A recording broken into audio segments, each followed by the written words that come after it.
Hello friends, कैसे हैं आप? सर बढ़िया बेहतरीन। ये वीडियो मैं आपके साथ शेयर कर रहा हूँ वो यस बैंक से रिलेटेड है। और यस बैंक से रिलेटेड आप समझ ही सकते हैं कि किससे संबंधित होगी। तो एफपीओ तो आ गया, लेकिन शेयर का प्राइस भी टूटकर 13 रुपये 65 पैसे आ गया, यानी कि 13 रुपीज़ एंड 65 पैसा। और 12 रुपये में हमें शेयर्स मिले, यानी कि 12 रुपीज़ के अंदर हमें जो शेयर अलॉट हुए हैं। तो अभी सबसे पहले जो हमने एंटीसिपेट किया था, हालांकि रिटर्न्स उससे कम आ रही है लेकिन अभी भी पॉजिटिव रिटर्न्स हैं। और ये अभी पिछले 2 दिनों में शेयर क्यों टूटा, पहले उसकी बात करेंगे। तो सबसे पहली बात है कि पिछले 2 दिनों के अंदर शेयर टूटने का मुख्य रीज़न ये था कि देखिएगा बहुत सारे जो प्लेयर्स हैं वो जो है ब्याज पे पैसा लेके लगाते हैं। यानी कि बहुत सारे जो रिटेल इन्वेस्टर्स हैं जिन्होंने एचएनआई के कोटे से भी जो है अमाउंट जो है इन्वेस्ट किए हैं, तो वहाँ पे एक बड़ा अमाउंट भी जो है वो इन्वेस्ट कर सकते थे। तो बहुत सारे ऐसे जो इन्वेस्टर्स होते हैं जो लोन लेके जो है पैसा लगाते हैं। और लोन लेके पैसा लगाते हैं तो अल्टीमेटली वो अपनी रिटर्न्स को कैलकुलेट करते हैं। तो ये तो बात है कि मंडे को इस शेयर्स की जो है ट्रेडिंग होने की पूरी संभावना है कि जो शेयर्स अभी हमारे डीमेट अकाउंट में क्रेडिट कर दिए गए हैं, इसका जो अप्रूवल है एक्सचेंज से वो आज मिल जाएगा और मंडे से शायद ट्रेड होना शुरू हो जाएगा। तो देखिएगा बड़े प्लेयर्स ने क्या किया कि उनको पता था कि मंडे को डिलीवरी देनी है। तो उन्होंने थर्सडे से ही माल बेचना शुरू कर दिया, जो शेयर्स अभी उनके अकाउंट में क्रेडिट भी नहीं हुए थे। लेकिन वो कॉन्फिडेंट थे कि क्योंकि शेयर्स जो है फुली सब्सक्राइब्ड नहीं हुआ था, तो अल्टीमेटली उनको शेयर्स अलॉट होने ही होने हैं। तो अल्टीमेटली उन्होंने जो शेयर्स हैं वो फ्राइडे को ही सेल करने शुरू कर दिए, और सॉरी थर्सडे को ही सेल करने शुरू कर दिए और आज फिर फ्राइडे को भी सेल किए। तो ये भी हो सकता है कि अगर देखिएगा, ध्यान रखिएगा, थर्सडे वाले के साथ एक रिस्क बना हुआ है कि अगर इसको परमिशन नहीं मिलती है क्या नाम है मंडे तक, तो यहाँ पर जिन लोगों ने भी वो सेल किया वो एक ऑक्शन मार्केट में चले जाएंगे, तो वहाँ पे ऑक्शन की जो पेनल्टी है वो बियर करनी पड़ती है जो भी इन्वेस्टर्स इस तरीके से शॉर्ट सेल करते हैं। तो यहाँ पे देखिएगा उन्होंने एक रिस्क लिया है, तो ऐसा उनके पास जनरली इन्फॉर्मेशन होगी कि उससे पहले जो है वो क्रेडिट हो जाएंगे। अगर नहीं होते तो देखिएगा ऑक्शन मार्केट जो है खुली हुई है, और ऑक्शन मार्केट एक पैरेलल मार्केट है जो हमारी एनएससी के साथ ही जो है चलती है। तो जहाँ पर इस तरीके के शॉर्ट सेल के जो सौदे होते हैं वो अलग से जो है ट्रेड किए जाते हैं, लेकिन वो प्राइस के आसपास ही होते हैं जो प्राइस मार्केट में चल रहे होते हैं। हालांकि वहाँ पे एक पेनल्टी जो है वहाँ पर ब्रोकर जो है चार्ज करता है। तो अल्टीमेटली यहाँ पर अगर ब्रोकर पेनल्टी चार्ज करता है तो फिर वो सारा जो प्रॉफिट है वो धरा का धरा रह जाता है। लेकिन कुछ लोगों का मानना है कि अगर पेनल्टी पे करने के बाद भी अगर कुछ बचता है तो कोई प्रॉब्लम नहीं है। तो उन लोगों ने बड़ा रिस्क लिया है यहाँ पे। और अगर ऑक्शन में भी जाएगा तो क्योंकि वो कल ही शेयर्स को सेल कर चुके थे, तो वो आज से भी करीबन 10 से 12% जो है ऊपर थे। तो वो इस तरीके की जो चीज़ें हैं वो समझते हुए उन्होंने थर्सडे में सेल की। इसके बाद जो है फ्राइडे के अंदर भी जो आज के दिन भी जो है उसमें सेल की गई, और मंडे को भी ऐसी उम्मीद लगाई जा रही है कि शायद इसके अंदर और सेलिंग आ सकती है। तो देखिएगा, अगर क्योंकि सेलिंग आ चुकी है काफ़ी ज़्यादा, लेकिन मैं ये इनकार नहीं कर रहा कि ये जो सेलिंग नहीं आ सकती। तो लेकिन मुझे ऐसा लगता है कि जो भी इंस्टीट्यूशंस हैं, क्योंकि इंस्टीट्यूशन के पास 1 महीने का समय है वो होल्ड करने के लिए, तो वो अल्टीमेटली अभी तो सेल करेंगे नहीं। तो 1 महीने का उनका लॉक इन पीरियड की बातें जो है बाजार में आ रही हैं। तो यहाँ पर अगर उनका 1 महीने का लॉक इन पीरियड है तो वो तो इंस्टीट्यूशन की सेलिंग अभी जो है तुरंत नहीं आएगी। लेकिन जो रिटेल का पार्टिसिपेशन है या जो एचएनआई इन्वेस्टर्स हैं वहाँ से जो है सेल आ सकती है। लेकिन देखिएगा, मैं ये मान के चलता हूँ कि अभी भी जो प्राइस है 13 रुपये 65 पैसे, और यहाँ पर भी अगर आज हम अपने प्रॉफिट को कैलकुलेट करें तो दैट इज 13.75। अगर 12 रुपये की चीज़ को अगर 13 रुपीज़ 65 पैसे में आप सेल करते हैं तो 1 रुपीज़ एंड 65 पैसे की जो अर्निंग आती है, अगर उसको आप कैलकुलेट करते हैं तो 13.75% की रिटर्न्स है। और ये रिटर्न्स केवल 10 दिन की, अगर आप इसको एनालाइज करेंगे तो ये जो रिटर्न्स हैं आपको बहुत बड़ी रिटर्न्स देखने के लिए मिलेंगी। इसीलिए बहुत बड़े जो लोग हैं उन्होंने यहाँ पे पैसा बैंकों से उधार लेके भी जो है एचएनआई वाला जो कोटा है उसमें जो उन्होंने लगाया। तो सिंपल सी बात यहाँ पे जो भी मैंने आपको स्टोरी बताई ये आपको समझ में आ गई होगी कि किस तरीके से उन्होंने एक गेम प्ले किया। तो अल्टीमेटली उनकी जो है सेलिंग जो है काफ़ी हद तक जो है आ चुकी है। लेकिन अभी जो रिटेल इन्वेस्टर्स उनके पास शेयर्स आएंगे तो वो क्या करें। तो देखिएगा, हमें ये उम्मीद है कि अगर यही प्राइस है 13 रुपीज़ 65, 13 रुपीज़ 75 या 14 रुपीज़ के आसपास प्राइस मिलते हैं, क्योंकि ऊपर से बहुत करेक्शन हो चुकी है। अगर देखिएगा, मैं ये नहीं कह रहा कि फंडामेंटली बैंक बहुत स्ट्रॉन्ग है, मैंने खुद भी जो है ट्रेडिंग के लिए लिए थे। लेकिन अगर आप देखिएगा 9 रुपीज़ 99 पैसे की जो बुक वैल्यू है, अगर वो उसमें 12 रुपये की चीज़ जोड़ेंगे तो बैंक की जो फाइनेंशियल परफॉर्मेंस है वो पहले से इंप्रूव हो रही है। मैं ये नहीं कह रहा कि अभी प्रॉफिट कमाना लग जाएगा बैंक, लेकिन मुझे ये पता है कि यहाँ पर जो है रिस्क एंड रिवार्ड्स जो है वो जो है बायर के फेवर में है। तो 12 रुपये से नीचे तो देखिएगा मुझे नहीं लगता कि ये प्राइस जाएगा, लेकिन फिर भी हम मान लें एक रेयर सिचुएशन में, तो वो हम बात करेंगे। तो देखिएगा अब हमारे पास क्या ऑप्शन बनती है। ऑप्शन नंबर 1 कि अगर मान लीजिएगा मैं अपने हिसाब से आपको ये ऑप्शन बता रहा हूँ, आप उसको वो देख लीजिएगा। तो मेरे दिमाग में जो ऑप्शन है वो मैं आपको जो है शेयर कर रहा हूँ आपके साथ। देखिए ऑप्शन नंबर 1 ये है कि अगर ये 13 रुपये 65 पैसे पे शेयर्स आता है, तो सारे शेयर्स, जैसे मैंने 6000 शेयर्स है मेरे 2 अकाउंट में 3-3 करके, तो वहाँ पर जो है मैं उससे एग्जिट कर जाऊँ, तो मुझे जो टोटल जो गेन आएगा वो, अगर नेट ऑफ ब्रोकरेज भी अगर बात करें या जो ट्रांजेक्शन कॉस्ट है, तो 12.75% की जो रिटर्न आएगी 10 दिन में, नॉट बैड। तो मुझे लगता है कि 10 दिन के अंदर अगर आपको साल भर की रिटर्न अगर मिल रही हैं, जो आप आज की डेट में बैंक एफडी से भी जो है डबल रिटर्न्स हैं, तो वो खराब नहीं है। तो ये ऑप्शंस भी आप देख सकते हैं। तो ये हालांकि मुझे ऐसा लगता है कि इतने कम मार्जिन पे मैं शायद ना सेल करूं, तो मैं कम से कम जो है 15 रुपये का इंतजार करूंगा, चाहे उसके लिए मुझे 1 से 2 महीने भी लग जाएं। लेकिन फिर भी देखिएगा, मैं मना नहीं करूंगा इस बात को कि उस समय पर मंडे को किस तरीके के सरकमस्टांसिस बनते हैं, किस तरीके का मार्केट का माहौल होता है, ओवरऑल निफ्टी में या पूरी इंटरनेशनल मार्केट में क्या है। अगर हमें लगेगा कि सेंटिमेंट पूरा नेगेटिविटी की तरफ जो है बढ़ रहा है, तो वहां पर हो सकता है कि मैं उस समय पर भी एग्जिट कर जाऊं। तो ये है ऑप्शन नंबर 1। दूसरी बात है कि आप इसको होल्ड करें लॉन्ग टर्म के लिए। तो देखिएगा लॉन्ग टर्म तो जैसा कुछ ऐसा है नहीं इसके अंदर, लेकिन मैं केवल और केवल इस बात को मानता हूं कि ये बैंक है और इसके पास बैंक का लाइसेंस है। इन्हें बहुत बड़ी मात्रा के अंदर इनके पास ब्रांचेज हैं, बहुत बड़ा जो रिटेल का इनके पास नेटवर्क है, बहुत बड़ा स्टाफ है। इनके पास जो रेंट एग्रीमेंट्स हैं जो ब्रांचेज के हैं, बहुत अच्छे अच्छे लोकेशंस के ऊपर इनके पास रेंट एग्रीमेंट्स हैं।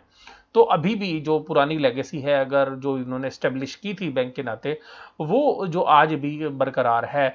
तो वहां पर हालांकि उसने कुछ वैल्यू डिटोरिएट तो की है, लेकिन फिर भी देखिएगा इतना बड़ा नेटवर्क खड़ा करना कोई आसान बात नहीं होता विद द बैंकिंग लाइसेंस। तो मुझे ऐसा लगता है कि 10 रुपये से नीचे इसके जाने के चांसेस होंगे नहीं। और क्योंकि जो बड़े इन्वेस्टर्स हैं जो बैंक से, उन्होंने भी 10 रुपये के अंदर इसमें पहले भी 3-4 महीने पहले जब ये पूरी स्कीम चली थी, जब इसकी रिकंस्ट्रक्शन की गई थी यस बैंक की, तो उन्होंने इन्वेस्टमेंट की थी।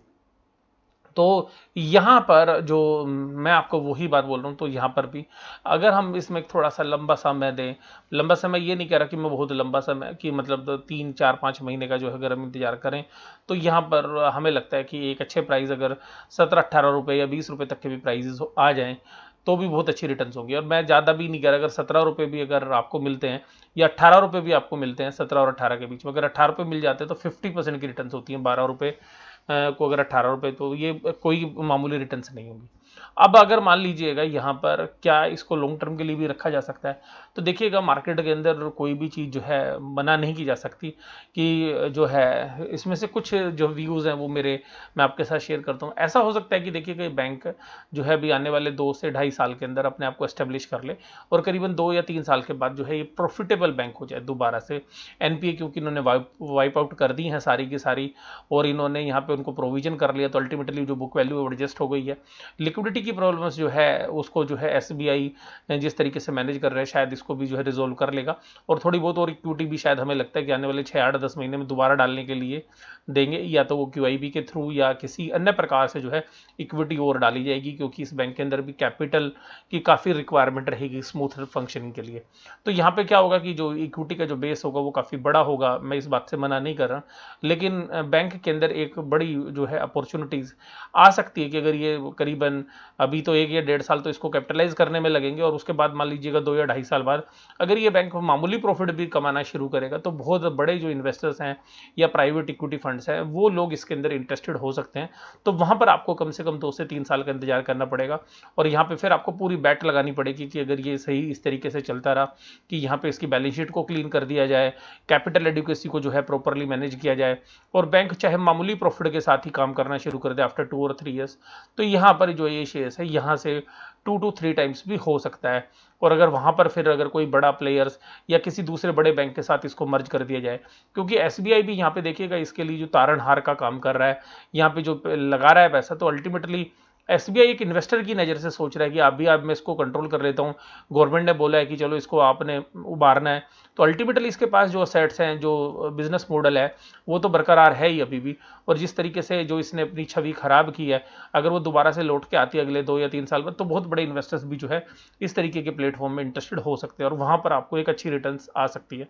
लेकिन ये तो देखिएगा भविष्य में निर्भर करता है, बैंक की फंक्शनिंग पर निर्भर करता है, तो उसको भी आज की डेट में कह पाना बड़ा मुश्किल होगा। तो अगर आपको लगता है कि ऐसी राय होगी कि बड़े प्लेयर्स जो हैं इसके अंदर इंटरेस्टेड हो सकते हैं, तो आप जो है लॉन्ग टर्म के लिए भी रख सकते हैं इसको, अगर इस तरीके का नज़रिया आपका बनता है तो। देखिएगा, मुझे ऐसा लगता है कि मैं शायद इतने लंबे समय तक इस बैंक को होल्ड नहीं करूंगा, बट मुझे जो मेरा जो पर्सनल मानना है कि जो है अगर यहाँ पे अगर इन प्राइजेस पे जो अगर अभी प्राइस चल रहे हैं, इसी के आसपास से के ऊपर के प्राइस मिले और मार्केट खराब हुई, इंटरनेशनली अगर हालात खराब होते हुए नजर आ रहे हैं मुझे, जैसा कि अगर ऐसा मंडे को भी अगर नजर आए, तो मैं इन प्राइस पे भी एग्जिट कर सकता हूँ, लेकिन इन प्राइस से नीचे एग्जिट नहीं करूंगा। और अगर इन प्राइस पे एग्जिट नहीं मिलता है तो मैं वेट करूंगा, और अगर वेट में 3 4 5 6 महीने, इवन साल भर में भी अगर यहाँ पे 18 रुपये या 17 रुपये के आसपास के प्राइस निकलेंगे, तो वहाँ पर एग्जिट करने की कोशिश करूंगा, वहाँ पे भी अच्छी रिटर्न्स है। तो देखिएगा, रिस्क बहुत ज़्यादा नहीं है, लेकिन एक होल्डिंग पीरियड जो है आप लगा सकते हैं कि आप इन्वेस्ट जो है करने के बाद आपको पेशेंस रखना पड़ेगा। और यही रीज़न था कि मैंने आपको, देखिएगा, मैंने कुल जो है आपको बताऊं कि मैंने 3-3 हज़ार शेयर्स के लिए अप्लाई किया। हालांकि मैं चाहता तो दोनों अकाउंट्स के अंदर पूरी जो भी एप्लीकेशन है वो इजीली जो है अप्लाई कर सकता था विदाउट एनी लीवरेज, लेकिन जो है क्योंकि यहाँ पे जो चीज़ें अनसर्टन थी कि अगर मान लीजिए करेक्शन हो जाए तो एक फंड जो है वो ब्लॉक हो जाता लंबे समय के लिए, तो इसलिए जो है मैंने छोटे लोट के साथ ही जो है यहाँ पर इस तरीके की जो एक्सपीरियंस लेने की कोशिश की, और वो भी मुझे ऐसा लगता है कि एक्सपीरियंस अच्छा ही रहेगा। अगर एक प्रॉफिटेबल एग्जिट निकलेगा तो जो है मुझे भी और आपको भी जो है अच्छा लगेगा। और ये सारी चीज़ें मैंने आपके साथ इसीलिए डिस्कस की कि इन डिस्कशन के बाद आप एक सही तरीके का अपना भी जो है डिसीजन ले सकें, क्योंकि देखिएगा फाइनल डिसीजन तो इन्वेस्टर का ही होता है। और मैं आपको इसीलिए बोल भी रहा था ये कि देखिएगा, सबसे ज़्यादा जो नुकसान हो रहा है वो वास्तव में एग्जिस्टिंग शेयर होल्डर का हो रहा है, क्योंकि उसको राइट तो मिला नहीं, और राइट ना मिलने की वजह से क्या हुआ, पब्लिक जो है उस शेयर्स को खरीदने लगी, और पब्लिक ने उस शेयर्स को जिस तरीके से अप्लाई किया तो वो भी कम था, तो अल्टीमेटली अगर वो मिलता राइट तो बैंक का और बुरा हाल हो जाता।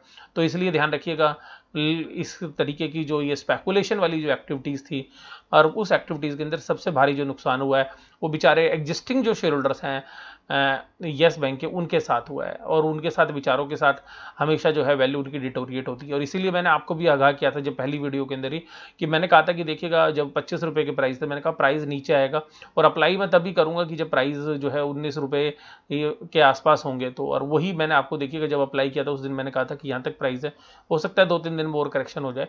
तो जो अभी अपॉर्चुनिटी है अभी भी कि यहाँ पे एक अच्छे प्रॉफिट्स अभी भी, अगर आप परसेंटेज टर्म्स में उसको कैलकुलेट करेंगे, क्योंकि अगर आप ये सोचेंगे कि 12 रुपये की चीज़ 13.5 रुपये में बेच दी तो आपको केवल 1.5 रुपये नजर आएगा, लेकिन आप उसको परसेंटेज टर्म्स में कैलकुलेट करिए, एक शॉर्ट पीरियड के अंदर कैलकुलेट करिए, तो ये एक बहुत अच्छी रिटर्न जो है मानी जाती है। और मुझे तो ऐसा लगता है कि यहाँ पर अगर 1 महीने इंतजार करेंगे तो 1 महीने के अंदर जो भी ये सप्लाई है शायद सारी की सारी मार्केट में ऑब्जॉर्व हो जाएगी, और उसके बाद 17 से 18 रुपये के प्राइस बहुत ईजिली हमें 6 से 8 महीने के अंदर मिल सकते हैं बड़े आराम से। तो आगे जो भी आउटकम होंगे मैं उनके साथ आपके साथ शेयर करता रहूँगा। तो मैंने अभी आपको साथ सारी ऑप्शंस बता दी हैं। पहली ऑप्शन ये है कि अगर यहीं पे 13.65 या 14 रुपये के आसपास के प्राइस मिलेंगे और सिचुएशन खराब हुई तो मैं एग्जिट कर जाऊंगा। अगर सिचुएशन ठीक हुई, कोई दिक्कत नहीं है, तो फिर आराम से जो इंतजार करेंगे 17 से 18 रुपये के लिए, और 6 से 8 महीने में मैं उम्मीद करता हूँ कि प्राइस ईजिली जो है मिल जाने चाहिए। हो सकता है कि वो 1 या 2-3 महीने के अंदर भी मिल जाए, लेकिन मैं फिर भी जो एक लंबा पीरियड लेके आपको जो है बता रहा हूँ। और उसके बाद जो है तीसरी ऑप्शन है, अगर आप बहुत इंटरेस्टेड हैं कि आपको लगता है कि जो मैंने आपको सारी स्टोरी बताई कि इस तरीके से बैंक 3 या 4 साल के अंदर रिवाइव कर जाएगा, और फिर जो है कोई या तो बड़ा बैंक या कोई प्राइवेट इक्विटी प्लेयर्स या कोई और अच्छा इन्वेस्टर जो है इसके अंदर आएगा और इसको टेक ओवर कर लेगा, अगर ऐसा होता है तो आप ये मान के चलिएगा कि ये एक विन विन सिचुएशन होगी जो है इन्वेस्टर्स के लिए। तो मैं अब अपनी बात यहीं पे समाप्त करता हूँ। वीडियो देखने के लिए धन्यवाद। Thank you very much.